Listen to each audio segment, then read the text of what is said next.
Hello and welcome to another general session from Sention. This week's guest is Jason Makovich. Is it Mac? Is there Makovich in there, or is it just Mac? All right, got it on You the got first it. try. Love it. So today, I've honestly known Jason for I guess a few months at this point, and we've been very fortunate to dive into some good conversation. From Sention as a brand, how we developed our identity, and really from the ground up while he was doing the other side of business, talking about, hey, we've been around for a decade. We have that already mature business model, but they too ran into something similar regarding their brand. And congrats on the recent announcement, transitioning even your entire name and logo to now Greenlight Cyber. So very excited to dive into this and the reasons we did this, or rather you did this move. But first, let's do some housekeeping and talk about things going on at Sention. If we can pull up the screen. So the biggest news here is Sention is a finalist for the competition of Pitch It. So if you are going to be at IT Nation this year, you will have 5 minutes to hear me on stage talking about Sention and hopefully winning a prize. Outside of that, these webinars I do upload directly to our website. You can see those here for all of the previous episodes that we do. And if you wanted to test out Sention, which is a hardening software that you can automate the remediation of well over 1,000 different policies across workstations, servers, and very soon browsers. And you can also see where they crosswalk into other regulated frameworks. So you can see that here. And the last part is, if you do let me know you watched the webinar, we are happy to provide free reporting for some internal and external assessments, up to 100 completely free. So you can see a real baseline of your existing security posture and where it might sit across other frameworks. And again, Sention is a remediation tool. So our goal is to get you from here to here without causing disruption via our learning mode and recommendations. All right, transitioning back to the man of the hour, Jason Makovich. Thank you for joining, man. We can go ahead and close this up, but Jason, take a minute and please introduce who you are. Yeah, thanks, Zach, for having me. So I'm Jason Makovich. You did pronounce it correctly, so that's good. You had a 1 and 2 shot. I I, get I that, did and have me, two options in my head. those are the two. But I've been called much worse. And yeah, I'm here in Southern California. I've had my company Greenlight for about almost 15 years now. I started it in 2010. And kind of started as a MSP back kind of in the early days of MSPs. Yep. And so it was kind of a bold move back then Can you to put a start year for us on the time frame? What is back then? so in 2010, I mean, this was this was right around the time where all the kind of trade groups in our industry were trying to educate us on why we should move to managed services as an industry and in our businesses and sell our clients on these recurring recurring services, proactive service, and a flat rate. What are you talking about? I've been billing hourly for the last decade. Yep. So it was a big move, and it was something that took some time to get going. I Even as I started the company as a managed service provider, I had consulting clients that I brought in, that I continued with. So I was a network engineer prior to that, and so I had hourly work from them. But the new clients I was signing up, started to sign up with managed IT. Yeah. And then over the years, back then, I mean, we'd have SonicWall and antivirus, and that's all we had for cybersecurity. That was enough. I mean, yeah, it was totally it wasn't even a thing, especially in the SMB market where I enjoy working. And so for years, we just kind of got by with, every once in a while, I had to run Malwarebytes or one of those tools and clean up a computer, but it wasn't like, other than like adware, it wasn't like a big deal. But of course, we all saw that change actually really quickly with, I think, the advent of ransomware. I think when the bad guys figured out how to monetize their skills very brilliantly in an evil way, monetize their skills. So that changed the game. And Yep. I mean, those hackers too. I mean, they're entrepreneurs themselves. And Jason, you are the founder and CEO, correct? Yep. So very much just like you, the hackers who are looking at this also needed to have a business model, needed to make that revenue. And they saw that MSPs who are only really doing this project-based work, making sure that the printer works, that they can do their job, they saw that as an opportunity. You were making their environments originally more usable, more uptime, really focused on that, maybe a yeah, couple security things, as you mentioned, but really just uptime was the priority. And even though that's great from that end client you're working with, it presented an opportunity for other bad entrepreneurs to create their own business model and take advantage of good people like yourself, myself out there. So that's an awesome transition. And honestly, let's just pull up this first slide here. You were that traditional MSP, project based work, really contracted hours, and just went through that. So this transition really leads into what Greenlight is, MSP to now Greenlight Cyber, focusing more and leading with that cybersecurity platform. mhm. So talk to us a little bit of how your clients really handled that transition. Well, it was. I think it's it was a phased transition, and I think a lot of it occurred kind of slowly over time, Hmm. where you we started to have conversations with clients about the risks, right? And when we started seeing ransomware and business email compromise, and of course funds transfer fraud and other types of risks, when we saw these really starting to affect our market in SMB and nonprofit space, we again started to have these conversations with clients and educate them. But it also really required me and my colleagues here to cram, to skill up and really get to a level where we understood it enough to be the experts. Now, for a while, we had partners that we brought in that were information security professionals that had been in information security for a very long time. We've gotten to the point where we still absolutely have a ton of great partners in that space, but we also have our own in-house expertise, so through Yep. some very strategic hires, as well as a lot of upskilling here internally. And so that evolution really started with conversations with new solutions that we brought to the table, and trying to move from just availability and performance to balancing it with security and Yep. creating kind of a middle ground in that it's almost a spectrum of security and availability, and you have to really figure out how to navigate that. But the good thing Yeah. is there are tried and true best practices out there. It's not like we're reinventing any wheels here.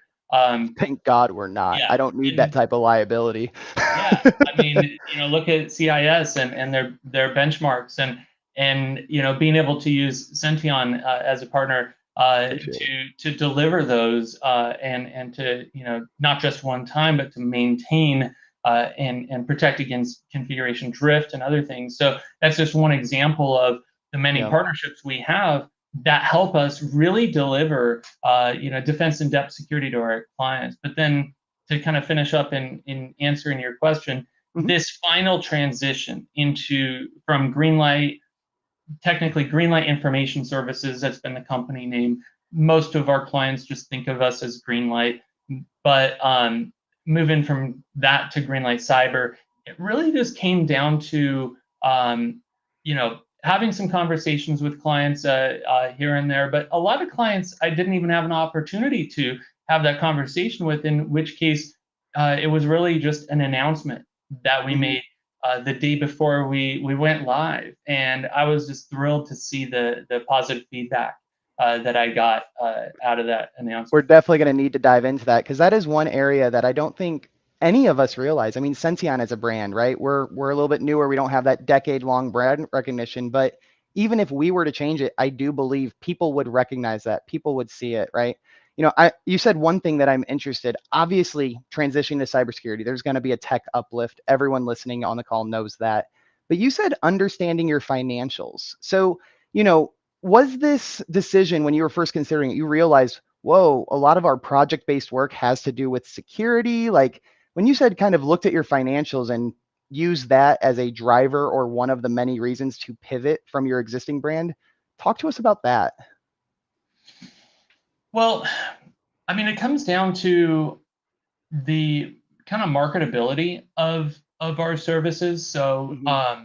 yeah, financials. I mean, in a business, right? Like that's fundamental. But I think it's more so, understand when we look at the amount of work we're doing in cyber Yep. versus project versus IT managed IT services versus maybe Microsoft Cloud and other things, right?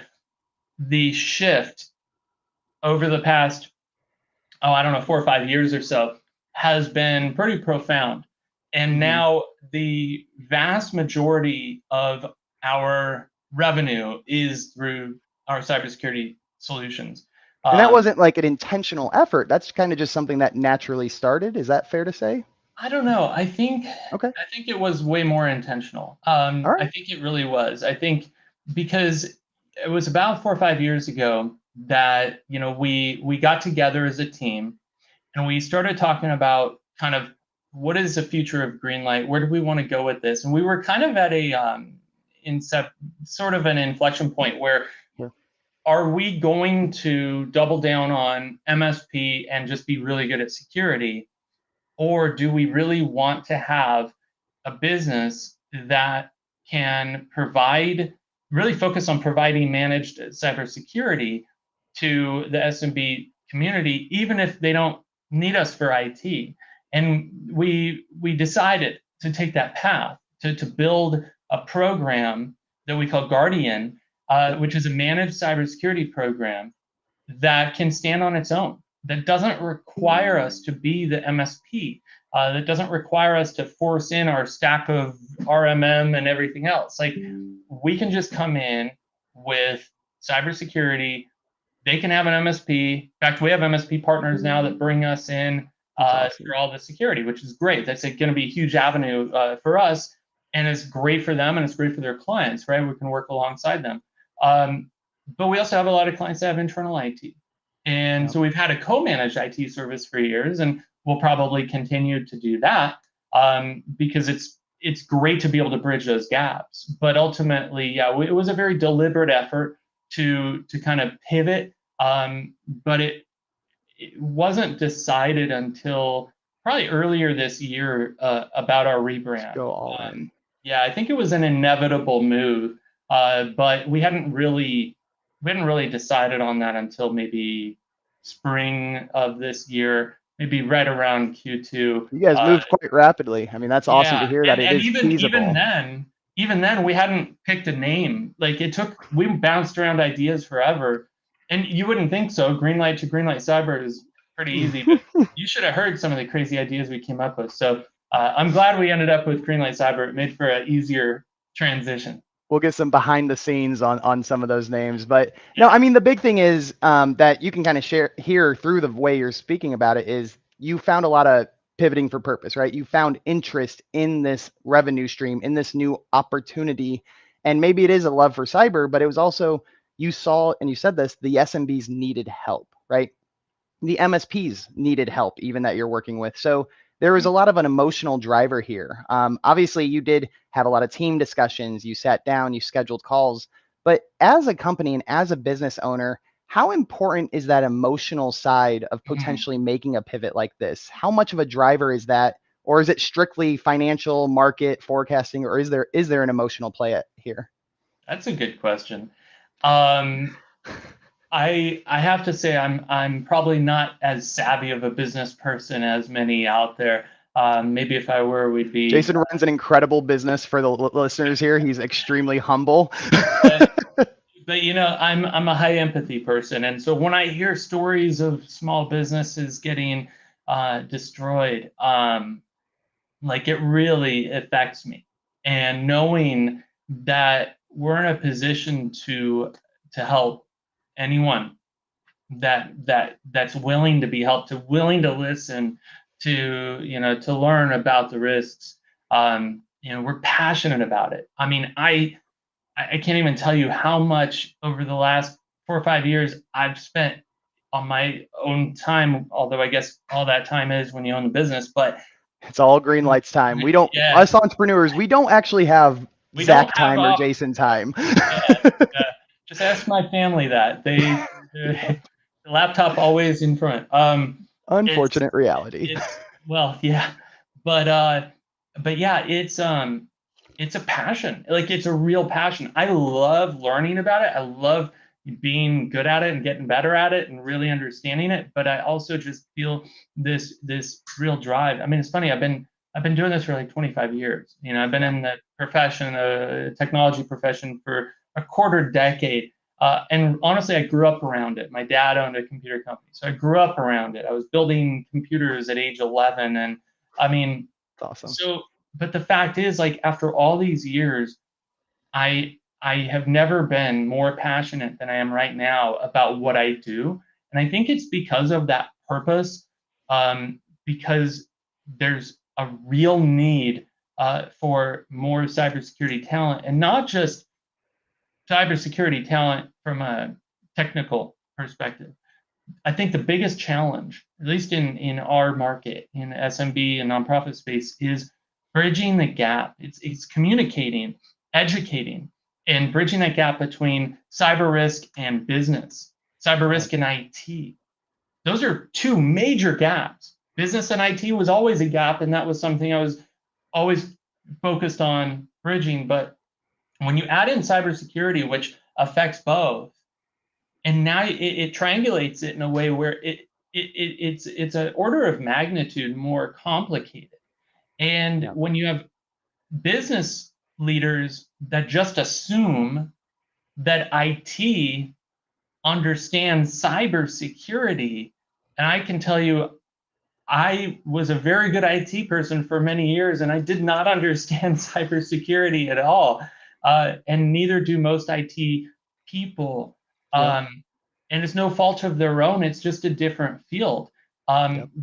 But it doesn't mean they can't skill up. But at the same time, I mean, like I did, but at the same time, it's the business leadership that needs to understand It that needs to be intentional, it sounds like. it does, and it needs to be kind of embedded into everything the organization does. It's not just some component. Yeah. Finance is embedded throughout the organization, right? We have KPIs and other things that drive profitability and cost control and revenue growth and all that. And it's very similar with cyber. It's a mindset. It's a culture. It's something that needs to be embedded throughout decisions made in the organization. It's a risk, and in fact, I would contend that in most businesses, it's now the largest risk to any business. I would contend that, and I'm not alone in that. Yeah. I know several non-cybersecurity folks, just business folks, including I think it's the head of business, the They're business starting to see that. USC actually stated that. So the head of the business school at USC stated that.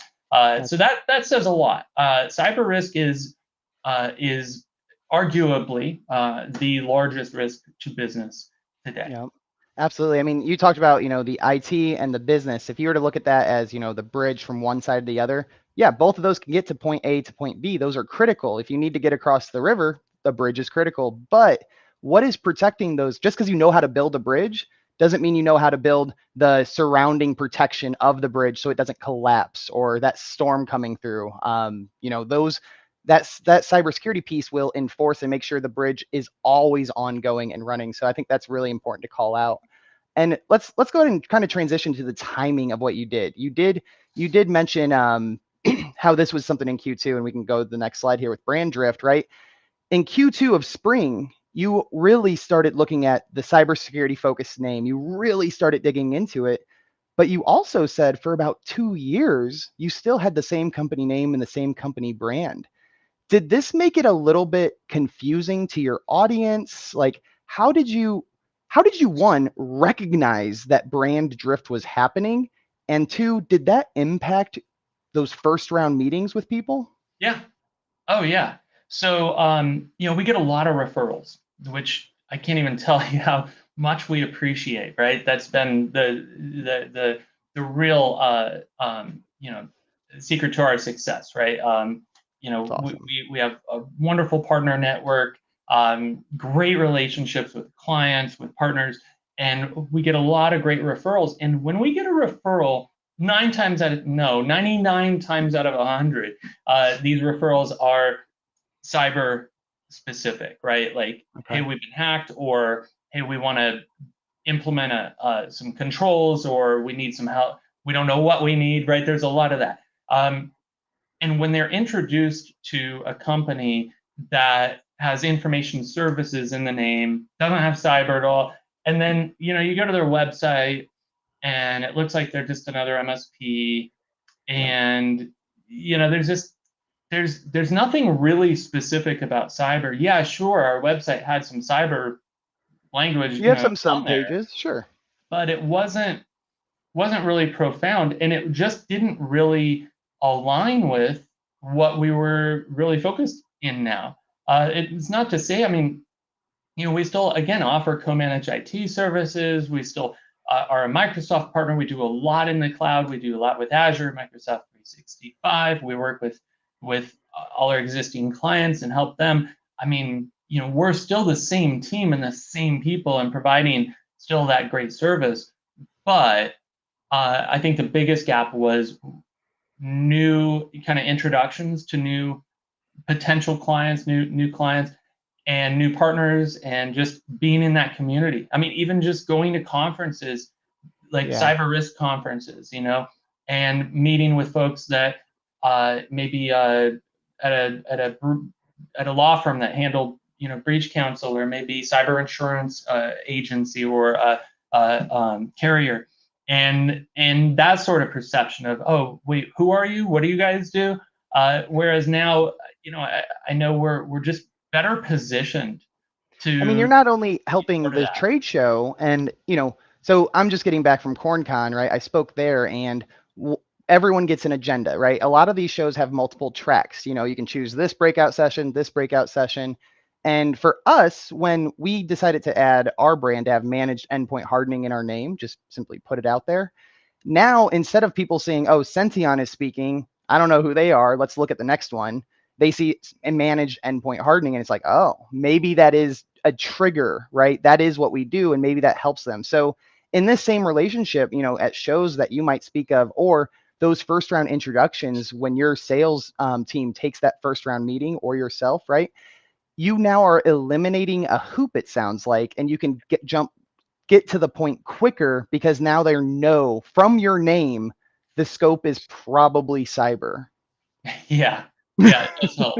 Yeah, yeah, So yeah, exactly. I mean, that's a good point with your brand too. I don't know if maybe I saw the name Sention, a dozen times before I ever mhm, learned what you guys do, and it wasn't until we were actually researching how we could help our clients harden their endpoints, right. uh, that we came upon Sention, and it was a perfect fit. And it couldn't be a better partnership. It's outstanding. No, A great product, but great partnership too. I appreciate that. And you bring up a good point with searching. So I know this wasn't on the agenda, so we'll do it really briefly. But you know, I got two parters. So one, how much effort does it take to legally do these things? Obviously, I'm not talking about the whole marketing design, website design. Obviously, there's a time, but is changing your name difficult? And then the second part here, you said you didn't really find Sensia until you started to get to those keywords, right? Do you think changing your name is going to help SEO? Is that something you track or anything? So, first part question, legal change. We're merely using Greenlight Cyber as a DBA. Okay. So you file with the county, and here in California, you update your statement of information we're an LLC. So easy peasy. Our agreements all still say Greenlight Information Services LLC. Not changing that. I don't see a need. We're Mhm. still the same company. This is more of a branding effort, but regardless of what the name is, it just, I think that to me that was the best way, right? Like, Sure. we didn't want to go through the efforts of having to do a full corporate name change. I don't even know what that entails, but it sounds already like too much work for us. But there is a Um, feasible way for any listeners considering, oh, sure, I don't there are have time to ways do this. This is something you feasible if considering. you can do a DBA fictitious name. It's really easy. I'm not an attorney, so I recommend ask your attorney what you need to do. But for us, um, or you can ask, AI, I suppose these days, right? I think So I think AI probably has probably just spin up the DBA for you. I may or may not have asked AI how to do this. By the way, I will not. I will not confess. But your second part of the question, forgive me at my advanced age. Can you help refresh Oh, that? I'm sorry. Search engine That's optimization. right. So being SEO. able to be found a little bit easier online. So yeah. So years ago, it was probably about 2 or 3 years after I started Greenlight. So 2012, 2013, I partnered with a company that specialized in SEO for MSPs, and really liked the person I worked with there and everything. They did a really good job. And when you Googled like IT Nice. support Orange County or Irvine or something like that, like we were way up there. But I was spending a pretty penny on that every month. And in all the time, we probably had it for about a year and a half, 2 years. And in all that time, I got maybe 4 or 5 phone calls. They were usually like a home user or like a really Interesting. tiny, like we had one law firm that called us that looked like it would have been a good deal, but it didn't pan out. Like it just we had no return on the investment at all. Yep. And ever since then, I've decided, you know what? I want to earn business through referral. I want to earn the business. And so we'll do kind of the low hanging fruit SEO that you can do. Our new website is hosted in HubSpot. So I know there's a lot of cool stuff in there that can be done. But I mean, ultimately, it's just not a big, maybe down the line, but it's just Sure. not a big priority for us. I think the challenge is cybersecurity. Like there's tons of cyber companies now, Yep. and so for someone to go and find a partner, and that's really what we are to our clients, a partner. Um, when I need to find a partner, I ask people I trust, Yep. right? Like I don't just Google. Now, if I need to find a product, yeah, I'll Google all day. And so you really, I think for us, SEO is very much an afterthought. That said, yeah, I mean, if someone Googles cybersecurity company, it would be great for us to come up. But Yep. the other thing to note is SEO, I think, can work really well if you're regional, if you're local, you just handle local clients. We don't. We're nationwide. Our clients are all across the country. We have a few international. We're really not focused on Orange Sure. County. We just happen to live here. In fact, we have employees that are outside of Orange County. But that's just where our headquarters is, where I live. Yep. So, like, yeah, I think down the line, maybe there's some play for SEO, maybe on certain things that we do, like Sure. I mean, it's cyber about insurance readiness. prioritization too. And your really main focus here, and we can kind of show this next slide here with brand versus marketing, right? So, this SEO aspect maybe hasn't had the ROI. It's something you experimented with, but you realized your brand is what drove the referrals. Your brand is what was driving these additional ROI activities. So, in our pre-interview, we really did a deeper dive, brand versus marketing. Do you need one? Do you need both? Is one the same as the other?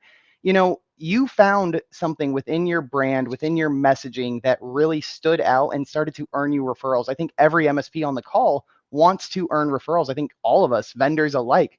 I prefer to have introductions to someone who already knows what we do and has a friend or someone vouching, like, yeah, Oh, you described this to me, this vendor's your guy, right? It just makes everything easier. So talk to us about brand versus marketing and how you came to understand the Greenlight cyber brand? The way I look at brand is the identity, but kind of a personification of the business. And it might sound a little hokey, but I mean, I really take it to an extreme. So I look at the brand, and when I started really trying to create, okay, who is Greenlight Cyber as a brand, not as a team. We know that who's the brand, right? And I deliberately use the word who because I'm trying to personify Greenlight Cyber, right? What does Greenlight Cyber like? What does Greenlight Cyber hate? How does Greenlight Cyber talk? How does Greenlight Cyber dress? Like, these are silly questions, but when you ask yourself these things, you can kind of get really cool ideas as to how your brand is really going to feel to the audience, to the market, right? And that helped us define how we wanted the logo to look. And in fact, right, what shirts and hats and Sure. all that, right? Like, it's all part of it. But it's like, I we're mean, not getting the cheapest shirts. We're getting the nice stuff. We're getting the nice yeah, hats because we're a premium brand and we provide premium service. And it's just part of our premium, uh, I think, premium offering, but also it ties into that identity that we're creating and that we're trying to put out there, so that when the market sees us, when they have some sort of touch point with us, some sort of experience with us, that they're getting that feeling, that sense that they're dealing with someone that cares, that understands them, that is willing to invest a lot into the relationship. And so it all ties in. So Greenlight Cyber is an extrovert. Greenlight Cyber I is love that. Yep. loves people and is high empathy. Greenlight Cyber, apparently likes expensive clothes because cost more you than know you old. bring up a really good point, and this ties back to why one of the reasons you changed your name is that first introduction, that first finding of you, that first impression. They now have cyber associated with your name, but it sounds like you want to take this as far as saying, hey, I want my brand again to be human. I want Greenlight to be a person, because now, and correct me if I'm misguiding the listeners here, but it sounds like you want that new person who just meets you not only to think cyber, but they want to think the cyber nice guys, or the cyber guys who dress well, the cyber guys who are going to listen, right? Like I don't you're. even think it's about thinking it, because I don't think it's a conscious thing. I really don't. I think, yeah, it's an exercise that I think a business owner should take on, or a marketing leader, or brand Mhm. director, and any good brand person would do that. That's kind of their job. And you read about marketing and branding, and as I have, and that's kind of aligned with kind of what they teach.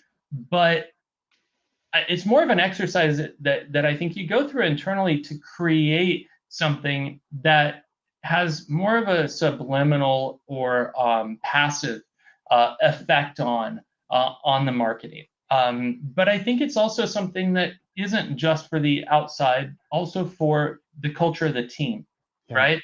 Because there's probably nothing more important to me than my team. And creating a culture, cultivating a culture, contributing to a culture that aligns with that personification that we've generated out of Greenlight Cyber. So I don't think it's a conscious thing on the outside or even inside the team. I think it's, again, just that feeling you get when you work with someone that you like to work with. And we want every element, like, our part of our brand is how Greenlight Cyber talks. Well, what that means Sure. is, how do we talk to our clients and our partners and anyone we engage with? What is the way we communicate? Like, how do we come across? And I think when people think about brand as just marketing, just logos or colors, they're really missing out on some of the other things that you can really actually be way more deliberate about, Yeah.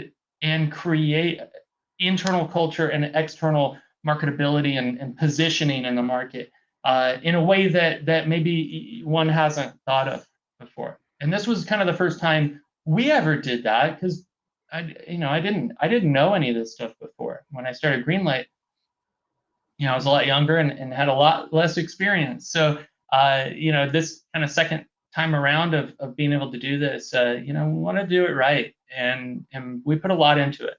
Yeah, and to everyone listening who hasn't done a rebrand before, or even is just now starting a company, so you want to start on the right foot. I mean, let's talk about this process. So we can kind of go to this next slide here, but you mentioned throughout all of this there were a lot of ideas. You got around the table and talked like what is Greenlight going to be. You kind of chose one focus, even if the other services still offer, right? But talk to us about this rebranding process. How did you truly figure it out?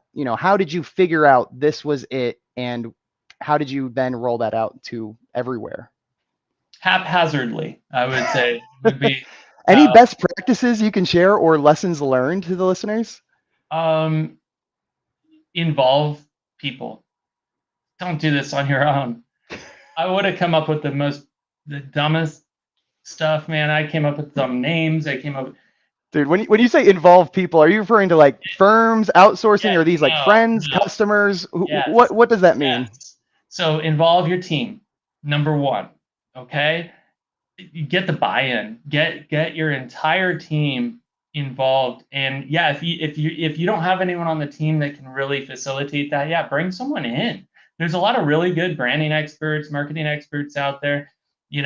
Bring someone in that can help facilitate an exercise to where you can really define it, but don't do it on an island, don't do it in a box. I mean, and then yeah, involve some clients. If you've got some clients you got that kind of relationship with, awesome. Like, there's nothing better than that. Involve some partners, involve friends and family, like anything. Think No about, limit to it. there's really no limit, but make it fun, make it something that not only you coming up with a logo or colors or a name, but again, talk about that identity and really make it something that people buy into and want to be part of. That's awesome.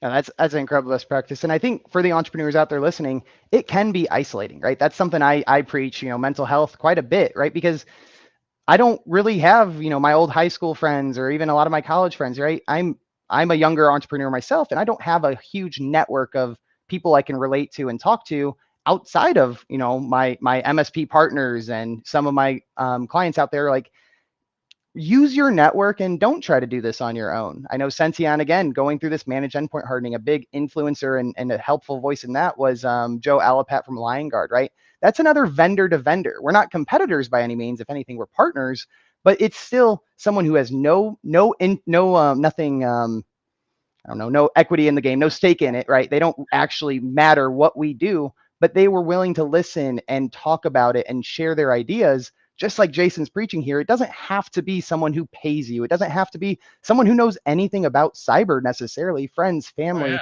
but talking about this is critical. Mm-hmm. So Yeah. awesome. So And not only that, but also I think the involvement of the team gets that buy-in for the team. The last thing you want to do is make a big change and then that's a really good point we shouldn't like, skip why did over. we do Like, that? We how don't did you want get the that. team buy-in, right? That's something we shouldn't really just skip over. How, like, obviously you can't involve 25 cooks in the kitchen. You'll never get anything done. So how did you go about getting your team buy-in internally?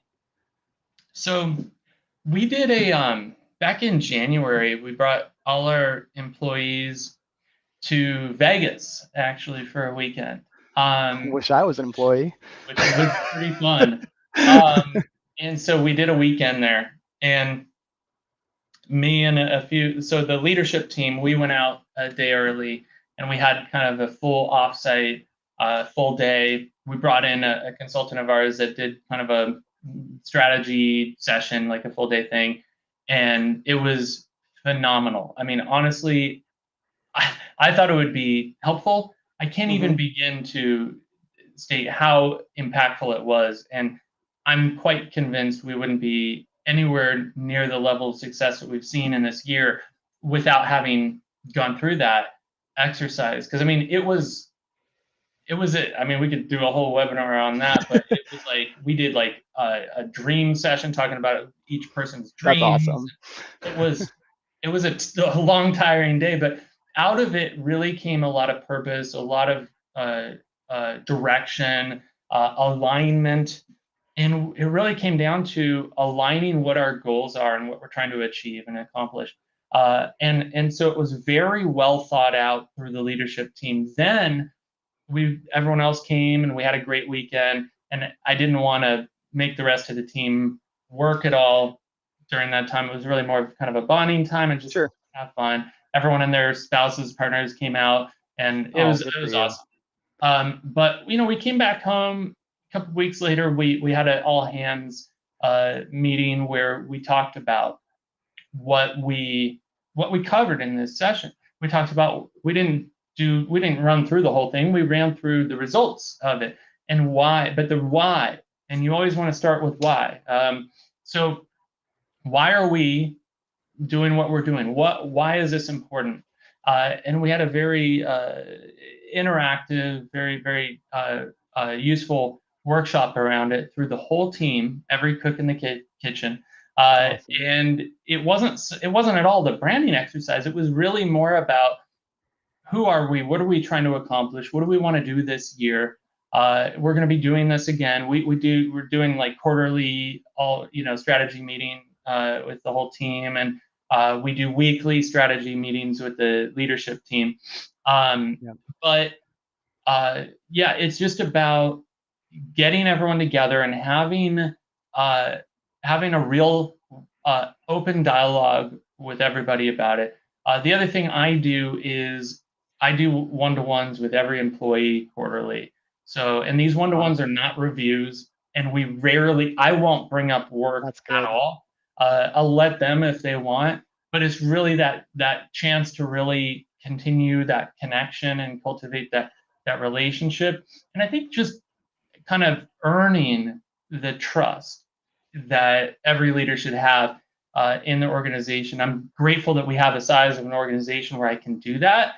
Um, maybe eventually it won't be tenable, but I think just building that kind of culture and being part of that, but then also really, yeah, just getting everyone's involvement and So they didn't just get an email announcement; their no, entire company name is changing. right?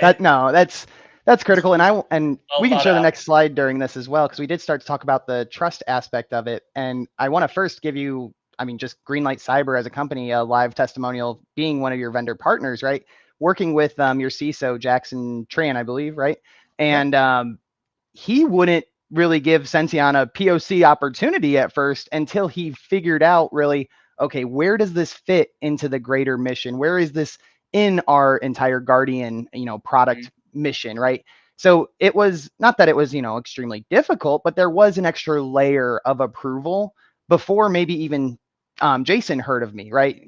That delegation, the trust that you had in your team, it was a hoop I had to get through, and it had nothing to do with technology per se. It had nothing to do with the usability, the efficacy. It was, where does this fit to our new brand, to our new mission? So, the fact you trust your team so much and you're willing to delegate, and you even bring, wives, husbands, partners all on this trip, that's extremely grateful of you and just good move. So, talking about building the trust internally, let's talk about some of the client response and impact. So, the next slide here is really talking about the trust on the external side of the house. It sounded like you tried to reach out to a lot of your partners, but a lot of, at the end of the day, can't get a hold of everyone. There may be an email announcement, and you did hint that at the beginning. You got a lot more response than you expected. But tell us, how did you handle the external part of the rebrand with existing partners? Well, I told I think those that I happened to meet with, so we kind of kept it stealth for a while. I Mm-hmm. didn't want anyone knowing anything. We had the new domain name. We were building the website. Everything was stealth. We weren't telling anybody. We just kept it to ourselves. Then about maybe a month or so before our go live on the rebrand, we decided we'll start telling people as we're talking to them, but let them know, hey, look, this is kind of on the down low. We don't want anyone knowing yet. And so it was really, I think, just a timing thing. Just, hey, those clients I happened to meet with during that month, those partners I happened to meet with, that where it came up in conversation, But here's the thing, moving from Greenlight to Greenlight Cyber, it's not a big, it's not like I'm asking my clients to make some huge change on, anything. I mean, they're still going to call us Greenlight, and Yeah. it doesn't change much. If we went from Greenlight to, some, like Black Point Cyber, whatever, like that would have been very Trucking different. computers. It'd be a little Yeah, confusing. yeah. Jason's Cyber RS, Yeah. like, yeah, that would have been a very different conversation, and I probably wouldn't have gotten quite the positive feedback that we got. But yeah, it wasn't a tall order for any partners or clients or vendors, anybody. So it didn't really require too much. I didn't want to overplay it. I think more than anything, we just wanted to get it out there, get it done, and be Greenlight Cyber now. We just want to be Greenlight Cyber. We don't. Yep. It wasn't even so much about the transition. It's just like, okay, we're ready. Our website was ready-ish, ready enough. I like that ish part. That's how it goes, right? There is a lot of work Never perfect, between, right? Like, yep, between logos, equipment, marketing, right? Website, everything gets added up. I do have a couple more specific questions to your story with this rebrand. Obviously, it wasn't a massive transition, like you said. But out of curiosity, do you credit, if there was any, and if you're willing to share, do you think you lost any existing business because of this rebrand? Is that no? no, Good to no. hear it. The other piece is you mentioned you were kind of not hinted, but at the customers who you had meetings with, you did kind of share it. And then for everyone else, maybe you didn't meet with, you said there was a very active email. Looking back, do you wish you did more announcement one-on-one, voice to voice, as opposed to the email, or you don't think it played that much of a role? As of right now, and it's only been a few weeks, I can't say that I have any reason to believe there was a need for more. The feedback I got was tremendously positive. I was really, really blown away with a lot of the messages that I continue to receive. I got a reply from one of them in the night. Like this morning, I woke up and I saw an email reply from my email a few weeks ago announcing it from a partner that I haven't talked to in a while, and it's just so great to see those come in. So yeah, I don't think there was, because it wasn't a big jump for us and it's just a DBA, like we're not asking for contracts to be changed or for even our clients to change who they make payment out to. Like nothing needs to change. So yeah, I think it was just a really easy thing, and we didn't want to make it too big Mm-hmm. of a change for anybody. Part of the reason why we chose the name Greenlight Cyber, we decided, you know what, let's not completely upend everything, and let's just do a DBA. Let's just make it Greenlight Cyber. Let's make this transition simple for everybody, because we don't want to negatively impact anybody, but we do Sure. want to be Greenlight Cyber. That's who we wanted to be. Yep. And obviously there was change. So let's kind of move forward here with change. I mean, the definition of change is something different, right? So how have you worked with your team or your external brand image, right? How are you, obviously you maintain your company heritage and the green light aspect of your name, but this is change, right? So how are you maintaining the brand that you previously had while adding something completely new? I Or think, is it about abandoning the previous, right? Is there a need to remember? yeah, I mean, I think there is, and I think that I think the brand we had before was something that was not built with any like deliberate effort. It was something that I like just that. kind of happened. And so because it's the same people and we're doing the same work we were doing 2 months ago, and like I don't think there's a whole lot of worry about maintaining any legacy around it. Plus, we have the name Greenlight still. Yeah. I think the biggest change is everything that had our logo. We had to go and update that. We had to go and update the More colors. painful than you know for everyone who's not in marketing or ownership. A Mhm. pain it is. And which is, I'm again grateful for my team for doing all the work there, because I think I updated like two things and everyone else did everything else, and it just it all came out really well. So I'm thrilled about it. But yeah, it was a team effort, certainly. And the night of the changeover, on the night of the 30th, which I guess was a Not little even a few weeks, brother. You right. just did this. Yeah, it was just over a week ago. Man, yeah, crazy I how that. remember planning this about like maybe 3, 4 months ago, and we are like, yeah, I think this date will be safe. You Mhm. were safe by about 10 days. So Yeah, good prediction. You hit yeah, your not bad. deadline. Not bad. It all came down for us. It came down to the website development. I wanted to get it to a certain point. Like we're continuing to add to it. So Yeah. I'm hoping people come back to the site and see what we're doing with it. There's a lot more content that we're going to continue adding. Yeah. That's going to be really important for our sales efforts, but it's also going to be important to educate our clients on certain topics, and just educate the market in general on things. So I'm hoping the website becomes something that can be very useful for folks. Yeah, that's awesome. Now, kind of switching from your company brand, which is really what we've talked about. One other thing you really were passionate about was your personal brand. So if we can kind of pull up this next one, talking about, everyone says, get a cert, it maybe in your point of view, it built credibility, but did this, you are a proud holder of your CISP. It's in your LinkedIn headline. It's in your, well, rather the name portion. But this aspect, obviously, you felt there was value here.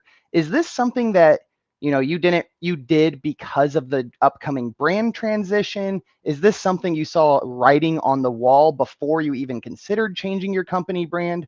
Talk to us a little bit about personal brand and why the cert mattered to you. So the cert mattered. I think number one, um, I'm out there doing speaking engagements, usually around cybersecurity, not around marketing and branding. I'm Although you are meeting the with SME of today, you're doing great. good. But I'm speaking, I'm in meetings, I'm presenting, I'm acting as a subject matter expert for cybersecurity, right? To me, uh, I needed something to back me up to say if someone were to ask, well, what makes you an expert? Now with the CISSP, I feel like I can say I don't. First of all, I don't know that there are any real experts out there in cyber. Changes so quickly, but having the CISSP badge is something that I think at least supports my own positioning as this expert, or uh, I don't know. I mean, I think ultimately you don't need it. I don't think it's necessary, but I wanted to have that. But I also really enjoyed learning the Yeah. things that I didn't yet know, within all the domains of CISSP, because I come from a network engineering background, and I really understood network security, infrastructure security really well. But there are other elements of cybersecurity, from governance to Software ways dev and cryptography yeah. to uh, application development, security, that I didn't really have too much exposure to. And while I'm always learning things, I'm usually learning things that are more relevant to exactly the work we're doing, which is more aligned with the infrastructure security than the other, and the governance, of course, throughout all of it. Yep. But yeah, just getting to learn this kind of breadth of knowledge, and then and then to have that kind of that badge to really kind of back me up. There is a currency to Yeah. certain certifications, and I think the CISSP is one that has a It pretty allows high you to kind value. of baseline a differentiator against the MSP who may not have someone with internally with that, right? It's just that extra. We talk about defense in depth with all the layers of security. This is a defense in depth to your brand, right? This gives you a layer of protection to Yeah, be the SME, right? Here's my credibility. So think of that as just layers to getting to who you are.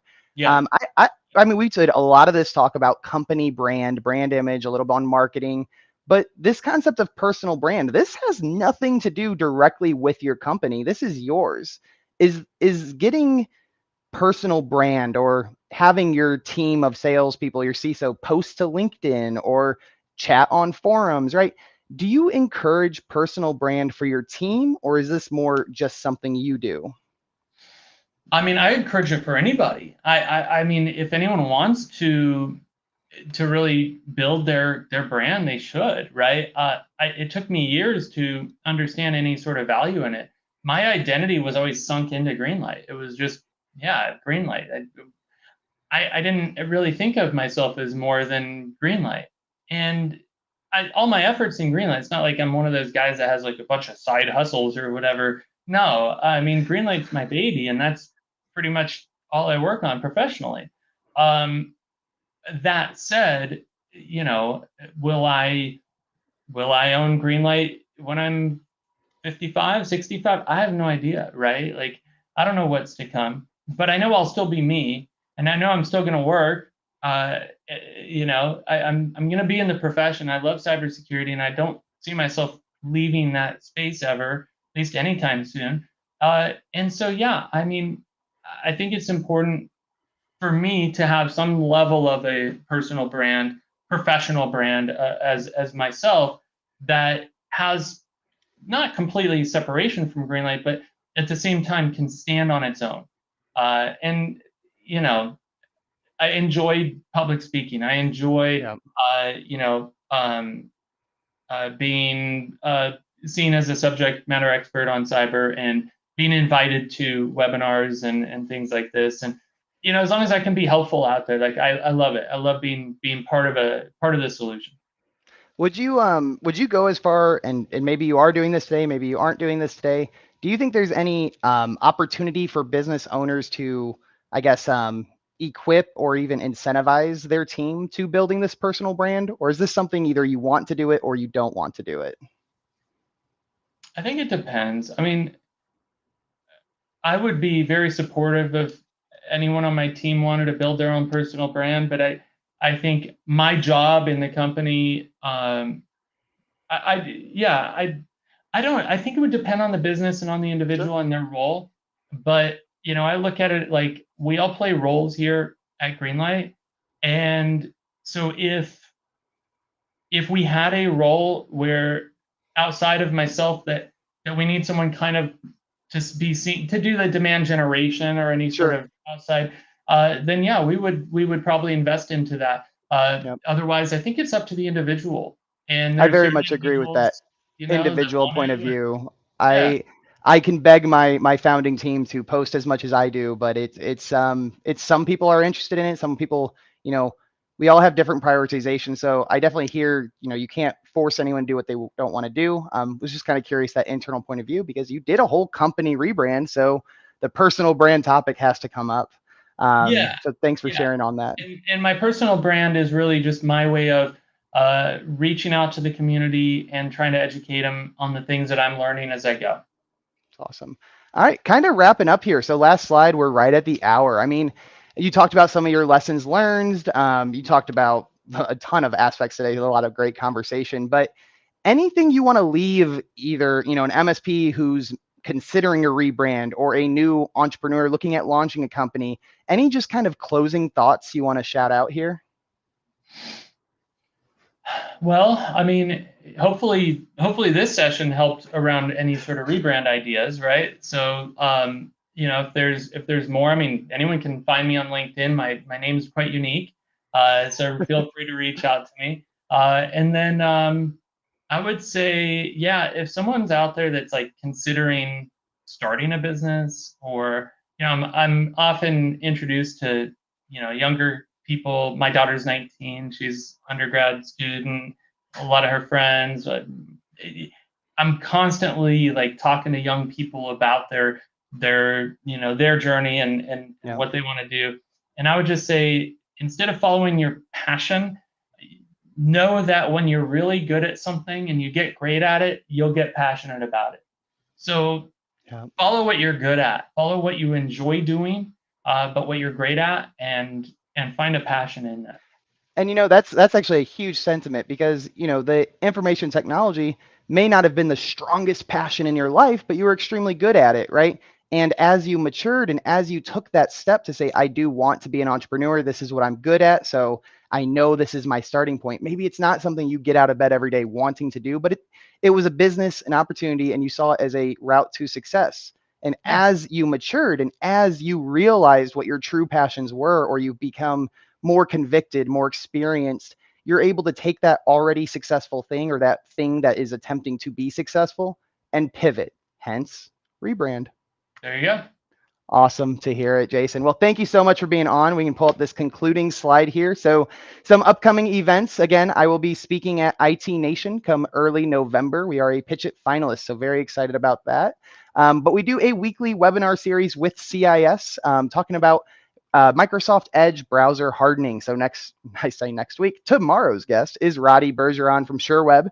We'll be talking about I think about 12 settings tomorrow. And then we got Tara Wheeler from Red Queen and Brad Powell from Threat Captain. So very much excited. As a reminder, if you do want to sign up for the freemium of Sention, you can get some free assessments. Just type in settings webinar to let us know where you heard about us. But Jason, incredible guest today. Congratulations on the rebrand to Greenlight Cyber. And I look forward to some